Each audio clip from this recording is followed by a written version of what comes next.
So hello, and thank you for joining us today. My name is Yongki, and I'm a senior associate at Scar Legal PC. And today's webinar will focus on TM visa sponsorship and requirements. I will be covering the first half of the session, and then our firm's another senior associate, Dustin Saldarriaga, will take over the other second half. Before we dive in, let me briefly introduce our firm and go over a few housekeeping items.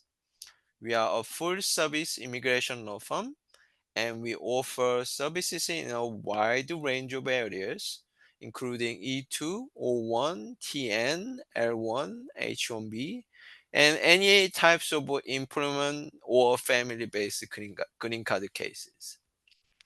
That said, we are especially well known for our external work with the TM visa, and we have built a strong reputation in this area.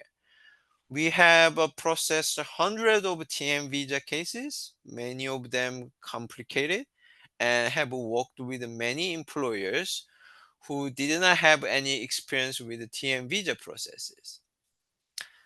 And at the end of this webinar, we'll send you several useful tools. A copy of a PowerPoint presentation we'll go through today. A link where you can download, guidelines and with more details on visa options. A link to sign up for additional webinars, and a link to webinar recording on YouTube. We encourage you subscribe and hit the notification button as we regularly post the immigration related videos.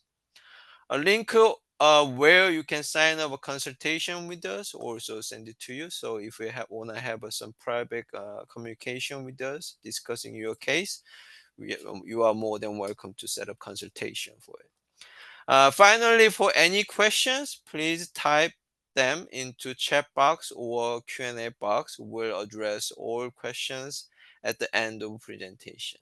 With that, let's get started. So TM visa is basically, probably the best working visa for Canadian or Mexican nationals, except for those who wish to run their own businesses in the United States. You do not need to be born from Canada or Mexico, but you just need to have a passport from one of these two countries. But your profession must be one of the listed occupation in the TN regulations. For this matter, if you are at your computer, then please go to the Google and type NAFTA TN regulations, and you will see a link on the top. It says 8 CFR 2146. And once you click on that and scroll down, you see a list of occupations starting with accountant, architect, and go on. About 60 occupations are listed. And even though these are many common occupations we usually see in our real life, but there are also many other professionals are not listed here. An example is like marketing related position. So point is, your profession must appear on the list. And you must have a required qualification to practice to perform the job duties. And when I say that you need to have a qualification, it is not the U.S. employer's requirement for the job. And U.S. employer may want to have applicant to have like 20, 40 years of a job experience for a particular position. But all you need to have is submit the TN visa requirement. So let's go with a few examples. An example is like economist. If you look at the list, economists need a bachelor degree or licenciatura degree. Accountant needs to have a bachelor's degree or licenciatura degree or CPA license. Now, another example is management consultant needs a bachelor's degree, also licenciatura degree, or 5 years of experience. relate to consulting agreement. Likewise, you have to carefully review which occupation you are going to use and apply for your TM visa, because each occupation has a slightly different way to meet the requirement. In order to apply for TM visa, you need to also have a pre-arranged job offer from US employer. But the definition of employer is quite broad. It can be a solo proprietorship, LLC, or usual incorporations. However, you cannot use your own US company to offer a job to yourself. Such self-employment is prohibited. Your degree also must match the job descriptions. It means you are coming to United States to perform a job duties substantially matching with your job profession. An example is that a US company wanna hire you as a social media manager and you have a bachelor's degree in accounting. In that case, because the proposed job duties do not match with your degree, you may not be eligible for a TN visa. So next slide. Then how do we know what kind of work, a particular TN occupation title actually perform? For that matter, you should look at a Department of Labor's Occupation Outlook Handbook. It looks like this. Well, in short, we call it OOH in the U.S. immigration world. It's short name.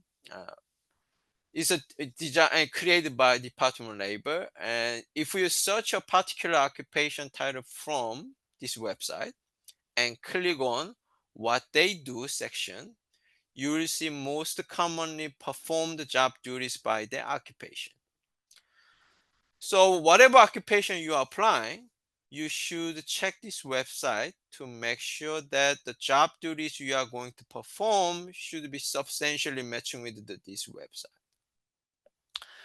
And Dustin will readdress this OOH website one more time when he takes over the presentation later. So it may be a good idea keep the website open in your computer if you already searched for it. Okay. Then what is sponsorship in terms of TM visa world? Well, one of the most common questions we get is whether TM visa requires sponsorship.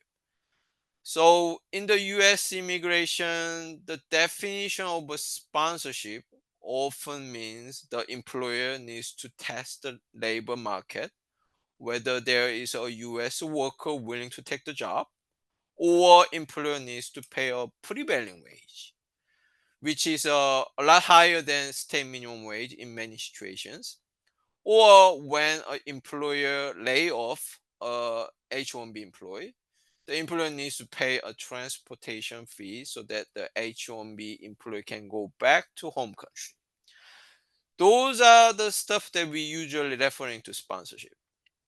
But TN visa does not require any of this. For that reason, we could say that TN visa does not require a sponsorship. For TN visa, we just need a valid job offer from a US employer and sign the letter explaining that the nature of position and job duties, why they need this particular Canadian or Mexican national, and employment duration and salary amount. And this letter is actually not binding. If the applicant turns out to be not good worker, then employer has a right to terminate the employee anytime. And the employer also has the same right to quit the job anytime if he doesn't like it. So basically, TN visa workers are almost identically treated as if a US worker. But keep in mind that when applicant is already inside the USA and wish to file a change of status through USCIS, in that case, employer is the one who is going to submit the application, which means if the case is denied, then denial record is on employer. And if an employer applies for TN visa at the border, And if it is denied, then denial record is on employee's individual record. But in that mind, I will turn it over to Dustin, who will guide you through the next part of our presentation. He will cover differences between Canadian and Mexican nationals, as well as some more challenging TN visa categories. So please stay tuned. Perfect. Thank you very much, Yongki. So as Yongki mentioned, the TN visa is available to nationals of Canada or Mexico. And as he said, you only need a passport from one of those countries. You don't need to actually have been born in one of those countries. So for example, someone born in India who naturalizes in Canada can apply for a TN once they have their Canadian passport. You cannot apply for a TN before you have a passport. So permanent residents of Canada, for example, would not qualify. Now, there are some differences, though, between TN holders from Canada and Mexico and the application process for each of them. So, nationals of Canada, in summary, have an application option that is easier, which is to apply at a port of entry. And that could be an airport or it could be a land crossing. Nationals of Canada can apply at a port of entry. Nationals of Mexico cannot apply at a port of entry.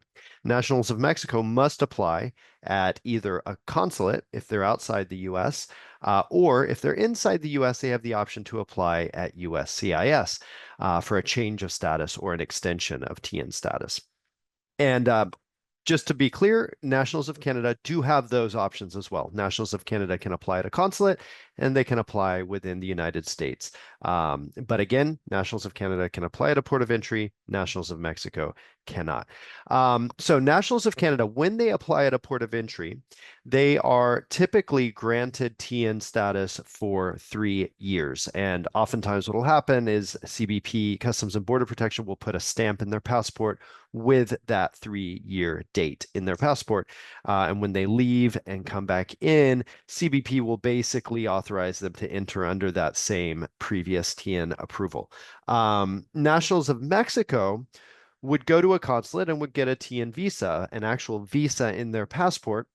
One of the benefits that nationals of Mexico have is they can apply for a TN visa valid for 4 years. Nationals of Canada don't have that option. They have the option for, they can only get TN status for a maximum of 3 years. Nationals of Mexico can get that 4-year status, or sorry, 4-year visa if they do pay an additional fee. And generally, we do recommend that paying that additional fee is a good idea because if you don't, you are typically given a visa for only a year, which renewing it is obviously takes work, takes additional fees, is also a risk that the government will deny the renewal. So if you can apply for that 4-year visa, it's generally recommended that you do so. Now, just to clarify, even if a national of Mexico has a visa that's valid for 4 years, each time they enter the US, they'll be given 3 years of status. And that is the same as Canadians. So anyone who enters the US in TN status is given 3 years of status. So there's a difference between status and the visa validity period. Let's take an extreme example. Let's say that a national of Mexico is given a 4-year TN visa and they enter on the very last day that that visa is valid. So they wait 3 years, it's 364 days, last day that that 4-year visa is valid. They go to, say, the airport to fly into the US. They should be admitted because they have a valid visa. And what a visa does is it allows the visa holder to request entry into the United States. So that visa holder would say, my visa is valid. I'm entering in TN status. I'm requesting entry in TN status. If Customs and Border Protection lets them into the US, that person, even though their visa is expiring the next day, that person should be given 3 years of TN status. And status is shown on the I-94. So I-94s now are online. You should always check your I-94 on every entry because there are frequently mistakes made on I-94s. But in general, that person sought entry while the visa was valid, and they should be given 3 years of status in TN status. CBP always has discretion to limit the period of status. So, for example, if the person's passport is expiring before that 3 year period, oftentimes CBP will limit the status by that. If the employment opportunity is shorter than a 3 year period, if it says we only need this person for a year, CBP is going to give only 1 year of TN status. So keep in mind, CBP can always limit the period of status. However, what I just said about being given 3 years of status upon entry, that is, according to US law, the visa does not control the period of status that you're granted. So if you have questions about that, feel free to ask. I think the important thing to know about that is just Canadians are given 3 years of status. Nationals of Mexico are given 3 years of status. Nationals of Mexico can get a longer visa validity period, though, if they want to. Now, for nationals of Mexico, if they are eligible to renew by mail, they'll submit their renewal application to the consulate, and the consulate will then let them know they're eligible to renew by mail. They'll be able to mail in their passport and get a new TN visa that way. They are supposed to be in Mexico when they mail in their passport to the consulate. So that's an important note as well. But it does mean that you don't have to go to the consulate for an interview. One other note here under the Canadian bullet, you see if the spouse is not Canadian, the spouse must go to a consulate to get the dependent visa stamp. So this is one of the few times when a national of Canada might apply for a TN visa at a consulate, is when they have a dependent, so either a spouse or a child, who does not have a Canadian passport. If that spouse or child does not have a Canadian passport, they do need to go to the consulate for a visa. In other words, U.S. Customs and Border Protection, CBP, only has the authority to grant someone TN status if they are either a national of Canada, have a Canadian passport, or if they already have a visa, TN visa from the consulate. Um, Otherwise, for nationals of Canada, they are generally speaking going to apply at a port of entry, and that is just for a number of reasons. First of all, it is faster. You have an immediate decision. You walk up to the Customs and Border Protection officer, either at the land crossing or at the airport, submit your TN application, and you have an immediate decision, and you're admitted in TN status typically for 3 years. It's also far cheaper than going to the consulate or applying through USCIS. So for that reason, Canadians will generally opt to apply at a port of entry. All right, we can go to the next slide. So Yongki mentioned that if you look at the TN regulations, you're going to see a list of dozens of professions: accountants, economists, lawyers, a number of professions in the sciences, university professors. There are many, many, many jobs, many professions listed in the TN regulations, and there are many professions that are not listed in the TN regulations.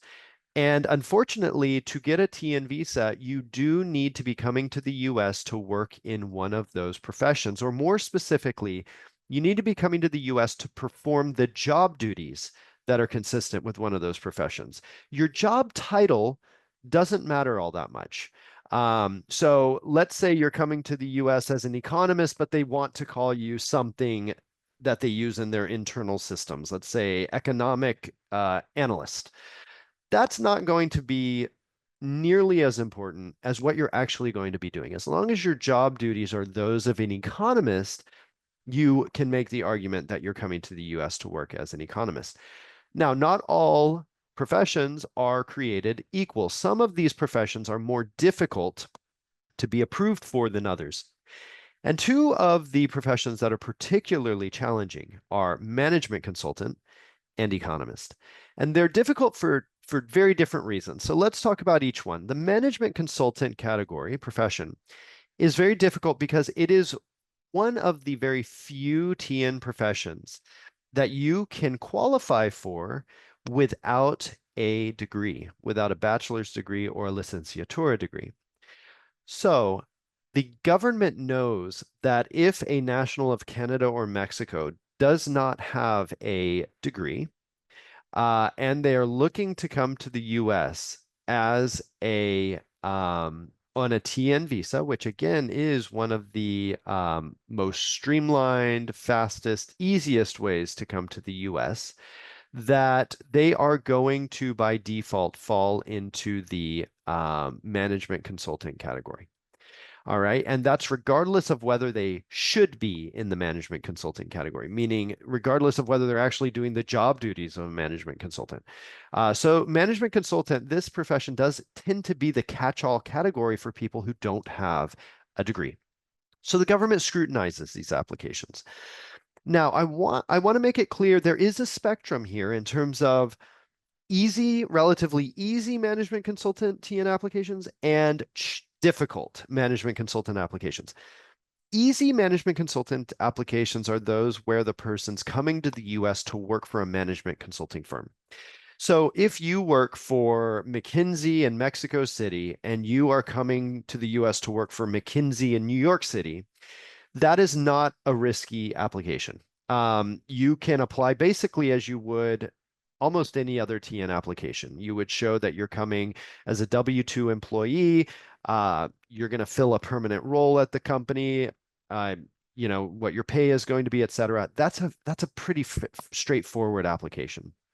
What is challenging is when you're coming to the US to work as a management consultant at a company that is not a management consulting firm. An example I like to use is, let's say there is a national of Mexico who is an expert in solar panels, in the manufacturing of solar panels. And they've been working in the field for 10 years, and they really specialize at reducing the costs of manufacturing solar panels. And a company in the United States that manufactures solar panels is really struggling with the manufacturing process. It's too expensive and they need to reduce their costs. So they want to hire this national of Mexico to come to the US to consult for them, to tell them how they can reduce their manufacturing expenses, streamline their processes, increase their profits, etc. So that is an example where you have someone who has at least 5 years of experience in the field of specialty, which would be the manufacturer of solar panels. They would be coming to the US not to work for a management consulting firm, but instead for a solar panel company. That is a risky application. When I say risky, I don't mean likely to be denied. I mean, you do need to plan to craft the application so that it has a higher likelihood of being approved. So what do I mean when I say that? What I mean is that this TN application really needs to look like what a typical management consultant arrangement would look like. What does that mean? That means that when a company hires a management consultant, they're basically hiring an independent contractor. They're hiring someone to come in temporarily to address a very specific challenge. And that person's going to be paid basically on their deliverables. They are going to deliver certain recommendations. They are going to observe the implementation of those recommendations. They're going to give feedback. They're going to get paid on that. And then they're going to be gone. So you want your TN application to look like that. And that needs to reflect reality. So it's not, you cannot, present a TN application and then when they get to the US, you do something completely different. That's going to get you in a lot of trouble. So the actual arrangement needs to be one that looks like a management consulting arrangement. So in the example I gave you, it would be great if the TN application made it clear that the US company has a very specific challenge. They are struggling with high costs in their solar panel manufacturing. They need to make it clear why the person, the foreign national, is the ideal person to come and address that. This person has 10 years of experience. They've achieved all of these things for other companies. Therefore, they're the perfect person to come to the US and advise us, consult for us on our challenge. Um, Ideally, there will be a management consultant agreement, a contract that explains that the management consultant will be paid not as a permanent employee, but as essentially an independent contractor. And they will be paid based on their deliverables, where you're not controlling their hours. They don't have to show up at 8 a.m., leave at 6 p.m. They will be showing up. They will be providing their observations, their recommendations. They'll be paid according to those, maybe months 1 through 3, they're going to be doing something and they'll be paid on that. Months 4 through 6, they have to do something else and they're paid on that. So the management consulting agreement is also a very important part. Also, make it clear in the application that this person is not going to be here for 3 years. They're going to be here for the period of time that's needed for them to address the challenge. So if you're struggling, in our example, struggling with solar panel manufacturing, maybe it's going to take a year for this person to come and address that challenge and advise on that challenge. And so you're only asking for a year of TN status. You're not asking for the full 3 years. So hopefully that all makes sense. When you're bringing someone in as a management consultant, to work for a company that's not a management consulting firm, it does need to be clear that they are actually working as a management consultant. Also, look at the operational outlook handbook that Yongki mentioned at what management consultants are supposed to do and make sure that you're doing that when you come to the US. So if you see the bullet points on your screen under management consultants, the final bullet there, unless the applicant is coming to work for a management consulting firm, the position must be supernumerary. That's a big word, rarely used in English, but what it means in the regulations is that this is not a permanent position. This person is not coming to the US to fill a permanent position if they're not working for a management consulting firm. Again, if they are coming to work for a management consulting firm, it is okay if they're filling a permanent position, such as that of a management consultant. Now, economists, this is another category that's very challenging, but it's challenging for completely different reasons compared to management consultants. The economist category is challenging because in 2017, the government issued a policy memo that basically said, we are narrowing the scope of what we think an economist does. So if someone's coming to the US as an economist, they need to be doing a narrow set of job duties. If they're doing job duties outside of that scope, they're not working as an economist, and we're not going to let them in as a TN economist. So how did they narrow the scope? They basically said that economists cannot be coming to the US to work as financial analysts or as market research analysts. You can look, and I recommend if you're coming to the US to work as an economist, look at the Occupational Outlook Handbook first at economists so that you make sure your job duties are aligned with what economists are supposed to do.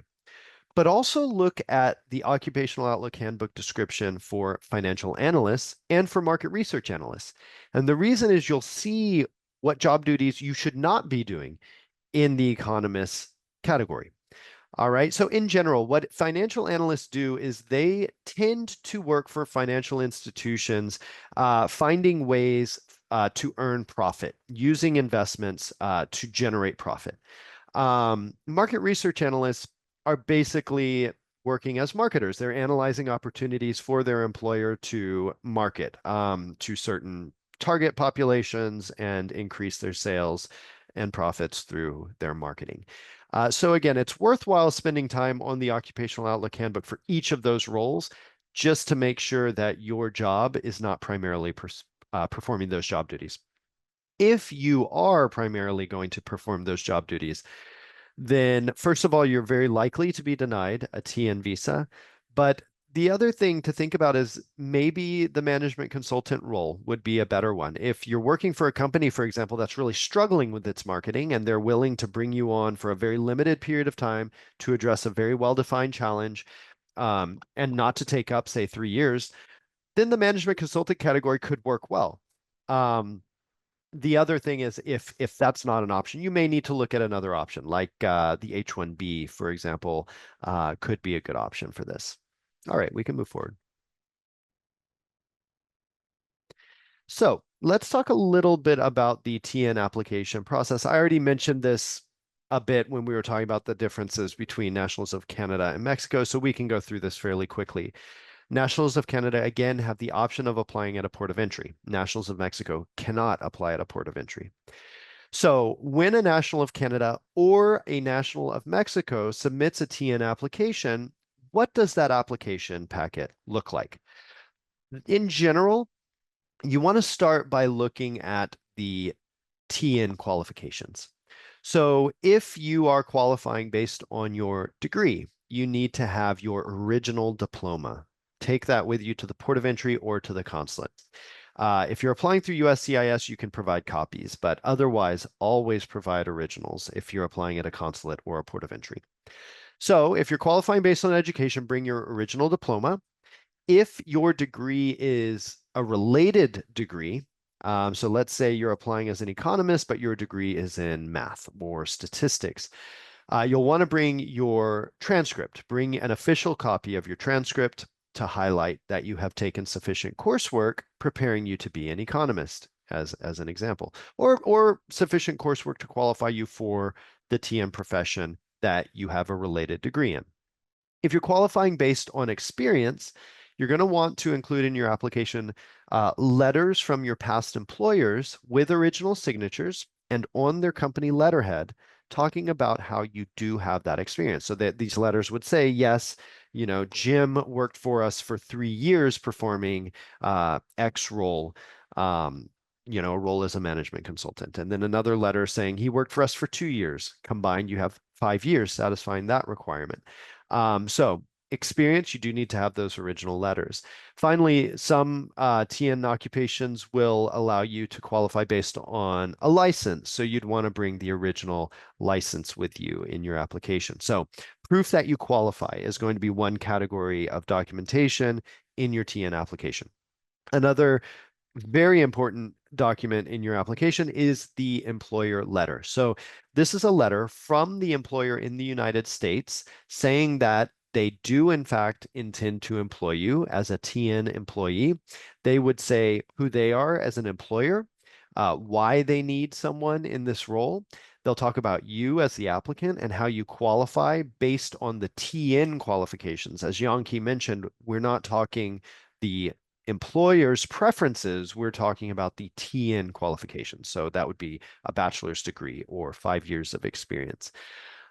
It's fine for the letter to also talk about what they would prefer in an applicant and talk about how you have 20 years of experience, but it's important that that not be framed as the TN requirement, that that is instead the employer's preference. So they would make it clear this person qualifies for the TN because they have 5 years of experience. And then the next section, they can say, this is the ideal candidate for our company because they have 20 years of experience. So it's important to distinguish those two things. Officers do get confused. So if the letter frames it as, this person has 20 years of experience, and let's say that the TN qualification is a bachelor's degree, the officer might say, great that they have 20 years of experience, but they need a bachelor's degree, so I'm not going to approve them. It might cause them to be confused. So the application is also, of course, going to have your passport.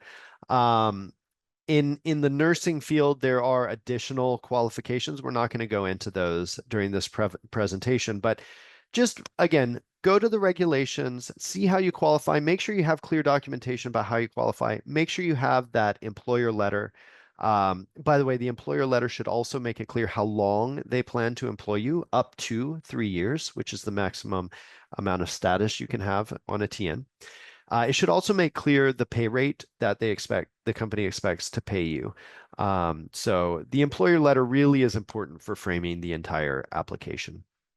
Now, certain ports of entry, if we're talking about Canadians who again can apply at a port of entry, some ports of entry are optimized for faster TN processing. So it is good to go online, see what those ports of entry are, particularly if this is your first TN application, and consider applying through one of those ports of entry.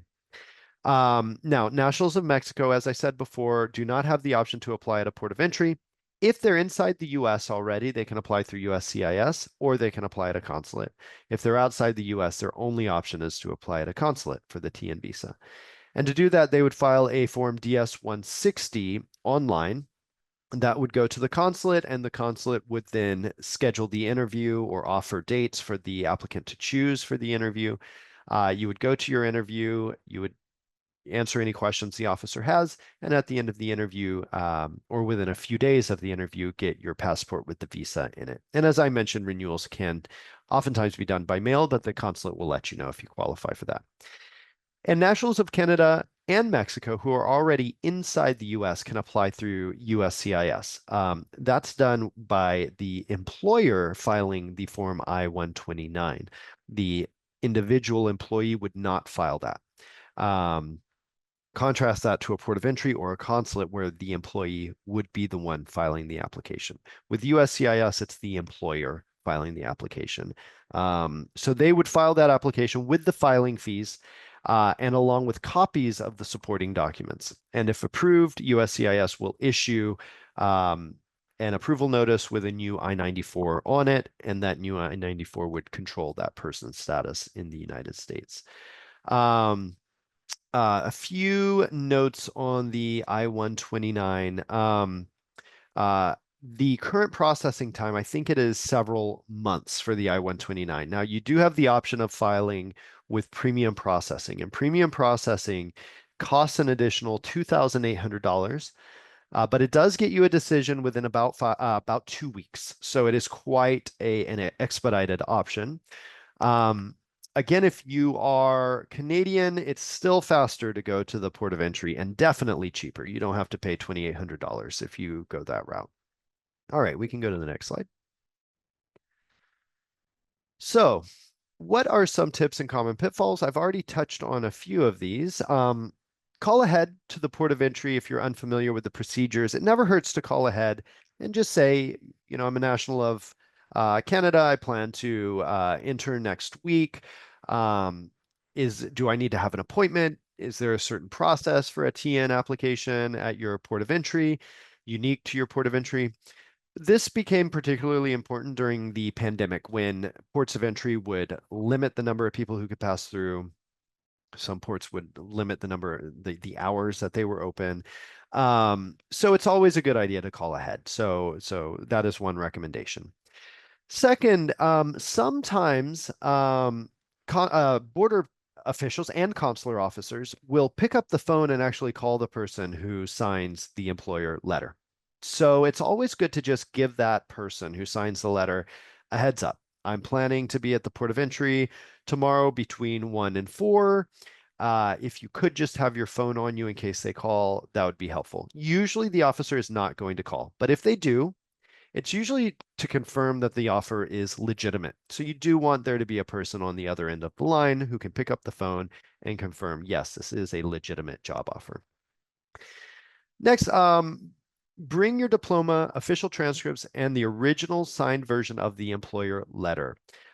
This applies to consular applications and ports of entry, does not apply to USCIS, but consulates and ports of entry, they see a lot of fraud. And so oftentimes if they see a copy, they will assume it is fraudulent and they will not approve the application. So we don't want you to go through this entire process only to be denied because you brought a copy of your diploma rather than the original diploma. So just bring the original diploma and avoid that hassle. Finally, the TN visa is a non-immigrant visa. What that means is it's a temporary visa. It is not a green card. It does not directly lead to a green card. So it is important that you have the intention to leave the United States at the end of your TN status. So oftentimes that's 3 years. Um, and that you're not entering on a TN in order to pursue a green card. That's really what the prohibition is.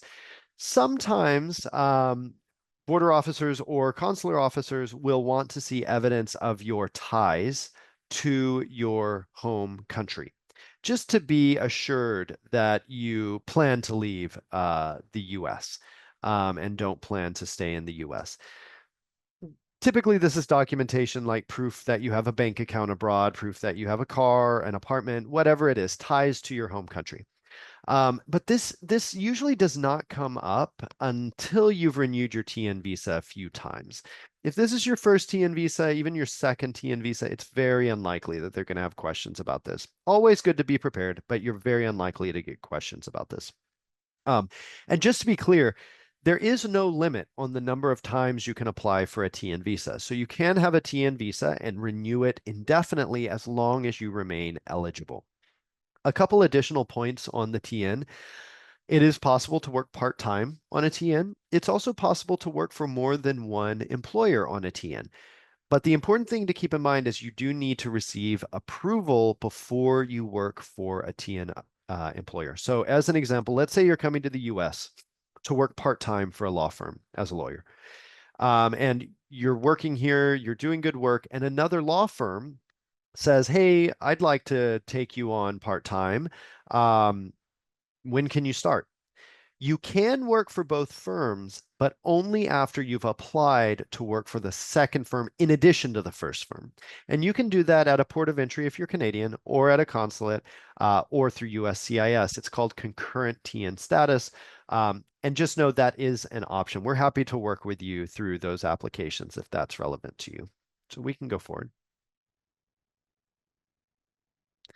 All right, we have received a few questions. So let's go ahead and go through those. First question, I don't see a procurement function jobs in the TN regulations. Can you share some light on that, shed some light on this job? Which category can I assume it would fall into? You should not assume it falls into any category. What's important is to think about what your actual job duties will be in that procurement job. What are you actually going to be doing? And then I would recommend looking at the TN list of professions and seeing which job titles tend to have job duties similar to the ones you're going to be performing. Go to the Occupational Outlook Handbook and make sure that the job duties you'll be performing in the US are aligned with the TN job. And frankly, if you don't find any job, that very likely means there just is not a TN option for you. So, if that's the case, you're probably going to need to look at another visa option. You may need to look at the H-1B, you may need to look at the L-1, potentially the O-1, but the TN is not going to be the best fit for everyone. Even though if you are coming to the US to work in one of the listed professions, the TN's a great option. It's fast, it's relatively inexpensive, it's fairly streamlined, but there are plenty of professions that aren't on the list. So you may need to look at other visa options, and we're happy to help you navigate that if that applies to you. Excuse me. I'm a Canadian citizen currently working on STEM OPT. If my spouse and I decide we're Canadian, decide to convert to TN, is it required to bring our kids to the appointment when applying at Pearson Airport or Peace Bridge? So you have a few options here. So if you are applying at the port of entry, then yes, absolutely, you should bring your children with you to the port of entry, because when you and your wife leave and come back in, if your children don't do that, then you are going to have one status, and their status is tied to your F1 status. So you want to make sure their status is tied to your status as a TN. All right, so it is important. My recommendation would be to go as a family and everyone take care of the TN status at the same time, TN application at the same time. Um, you do have the option. You say this person says they do plan to apply at the port of entry, Pearson or Peace Ridge. But they do have the option. You do have the option to apply for a change of status within the US. If you don't want to leave, you can file the application with the USCIS. The principal, the TN applicant, would file the I-129, or the employer would. The dependents would file the I-539. And once that's approved, then they will all have valid I-94. So you can do this from within the US if you're already here on STEM OPT. But given it, just generally speaking, it is a good idea to apply at a port of entry. And yes, the whole family should go together. When applying with the original degree documents, is the original diploma enough, or do I need to have transcripts as well? It's a really good question. What this comes down to is whether your degree is explicitly in the scope of the profession or is a related degree. So just to take an example, let's say that you have a job offer to work as an economist in the United States. If your degree is in economics, you very likely don't need a transcript. If your degree is in statistics or math, it's helpful to have the transcript. And what you want the transcript to show is that you've taken classes in economics. If your degree is in English or French, you're going to have a really hard time getting approved. Your degree should at least be related to the job you're pursuing in the US. But let's say you have a degree in French and you studied French economics, and as part of your degree, you took courses in economics. Maybe you did a thesis on the French economy, then it might be possible to be approved. You would just want to think about how best to advocate for the application. Do you bring the transcript, show that you took courses in economics? You might need a letter from your thesis advisor talking about the research you did in economics. You might need a letter from your department chair at your university saying, this person, the degree that they got in French actually did qualify them for a career in economics. We actually have use these pieces of evidence not for someone who studied French and is entering as an economist, but for someone who had a seemingly unrelated degree, uh, who ended up being approved. So it is possible to advocate for yourself here and to really show the officer that even though on the face of it the degree seems unrelated, that in fact you did complete the coursework to qualify for the role. And again, this is relevant if you're qualifying based on education. If you're applying and qualifying based on experience, your degree doesn't matter. You should really focus on what the TN qualification is and the option you're using. So as an example, if you're qualifying as a management consultant, you do have the option to qualify based on your degree. But if you don't have a degree, or if you decide I want to qualify based on my experience, focus on that. Make it very clear I'm qualifying based on my experience, not on my degree. All right, so I am on a TD visa. How do I change it to a TN? After I leave the US, can I show up at the border for a TN visa? If I lose my job, do I need my TD visa stamped again? If I quit or lose a job, can I use the social security number for studying further? Do you help in preparing the support letter? So let's start with the last question. We do help prepare the support letter. We prepare the entire TN application. We'll even get on the phone with the employer if you need help working on the actual job duties and figuring out what would be aligned with the TN requirements. We'll help talk with the employer to figure out the job duties you would need to perform in the US to qualify for the visa. And as long as you're going to be performing those job duties, we're happy to do that. So there were a number of questions in this. If I'm on a TD visa, how do I change it to a TN visa? You have two options. I'm going to assume that you are a national of Canada.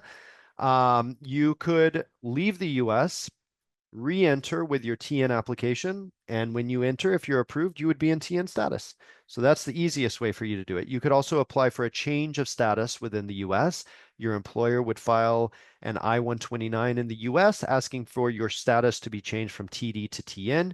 That is another way. If you do want to go to a consulate, you would file the DS-160 and let them know that I'm applying for a TN visa, and then you'd go to the consulate for your interview. And if you're approved, you would have a TN visa. If I lose my TN job, do I need my TD visa stamped? So if you're in the US in a TN job, your TD visa is irrelevant. So TD visa is for a dependent of someone who holds a TN visa. So if your spouse has a TN visa, you might have a TD visa. Or if your parent has a TN visa, you may have a TD visa. The TD visa allows you to study in the US. It does not allow you to work in the US. So if you're working in the US, you need to have hopefully a TN visa. You're not going to be on a TD visa working in the US. Um, if I quit or lose my job, can I use the social security number for studying further? If you are in the US on a TN visa and you lose your job, you generally need to leave.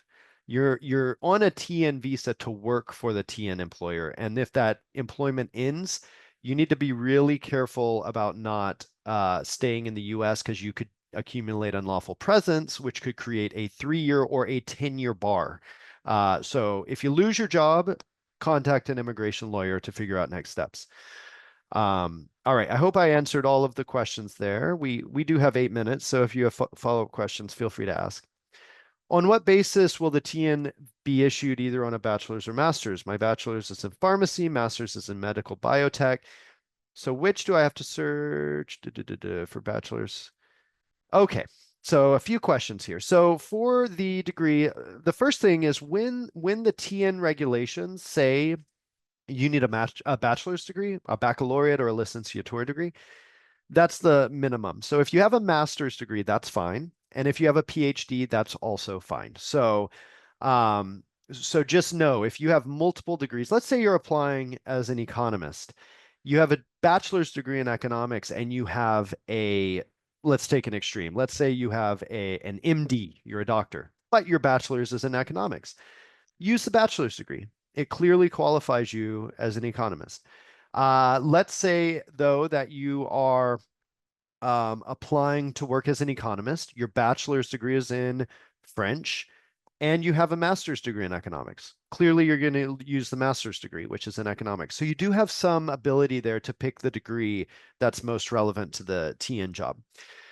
Do I need an equivalency evaluation? That's a great question. The answer is you do not need an evaluation if your school, if the educational institution is in Canada, Mexico, or the United States. You do need an equivalency certificate if the school is outside Mexico, Canada, or the US. So let's say you're that economist, you have a master's degree in economics from the London School of Economics, one of the most prestigious schools in the world, but it's not in Canada, Mexico, or US. You need that equivalency certificate. So it's a geographical requirement. You don't need it if the school's in Canada, Mexico, or the US. So what is the website to look for the profession list that was mentioned earlier on the call? So if you just Google NAFTA TN regulations, there are a number of websites that have the regulations, but the NAFTA TN regulations list all of the TN regulations, as well as the qualifications. What are your rates for a consultation and full file preparation? After this webinar, you'll get an email with our contact information and where you can schedule a consultation. Do reach out to us. We'll send you our engagement letter. We'll send you pricing information, and we're happy to answer any questions about that then. Um, I see a friend being approved with just offer letter, mentioning only the salary details and no other supporting documentation. Can we try our luck? You certainly can try your luck. You are very likely to be denied. You know, there are always going to be anecdotes. We hear anecdotes on at least a weekly basis of this person who, this happened to or whatnot. Anecdotes, they can be helpful to consider, but in general, they are extremely risky in immigration law. And part of the reason they're extremely risky is the way US immigration works is border officers have complete discretion, consular officers have complete discretion. And so what that means is if you get a border officer who doesn't know the law and they allow you entry, you have a visa. Or sorry, you have status in the US. You've been admitted. If you have a consular officer who doesn't know the law and they approve your visa, you may very well have a visa that you enter and exit the US on. That does not mean that that is something that can be replicated or should be replicated. So be very careful going off of friends' stories. Um, the requirement is you need to qualify for the TN. And we prepare hundreds of TN applications, if not thousands, and would never send a client to a TN application without proof that they qualify for the visa. So you can do it. You can try. I don't recommend you try. You're very likely to face a denial. My diploma is in mechanical engineering from a Quebec university, written in French. Yes, you should bring a translation. Any documentation that's not in English should have a translation with a certificate of the translation, saying the person's fluent in both languages and qualified to offer the translation. My spouse is a Canadian pending immigrant petition. She's currently F2 STEM OPT. How difficult will it be to convert from TN to TN from STEM OPT? That's a great question. The reason this is so basically what the question is someone has a pending a green card application and they want to apply for TN status or a TN visa. That is innately risky. And it is innately risky because Again, a TN visa is temporary by definition. And if you have a pending green card application, you have already communicated to the government that you have the intention to stay in the US permanently, at least at some point in time. So if you have opted for an adjustment of status, which means that you will get your green card within the US, you're going to have a very hard time getting a TN approval. However, if your green card application actually said that you're going to go for consular processing, meaning you're going to go to a consulate and apply for an immigrant visa there, then you could be approved for the TN because basically what you've said is I need to leave the US to get my green card. And so that is a way to reduce your risk here is to choose consular processing. And then if you face issues either at the border or through USCIS, you would make the argument that you have no intention to adjust status in the US. You have every intention to leave and to pursue the immigrant visa from a consulate. That being said, it is still risky to have a pending immigrant green card application when applying for a TN. It's a very complicated area of law, so do schedule a consultation if you have follow-up questions. We're on a TN planning to switch companies. When we apply for a new TN, if it's rejected, can we continue to work for the same company on the old TN? That is a great question. The answer is in some ways, how you apply to work for the new TN employer. So, excuse me, let's say that you applied for the old TN at a port of entry. So you're in the US working for the current TN employer, and the new employer files for a change of status within the US. If that change of status is denied, you are still in the US on the old TN. You can continue working for the old employer, assuming that you have status to do that.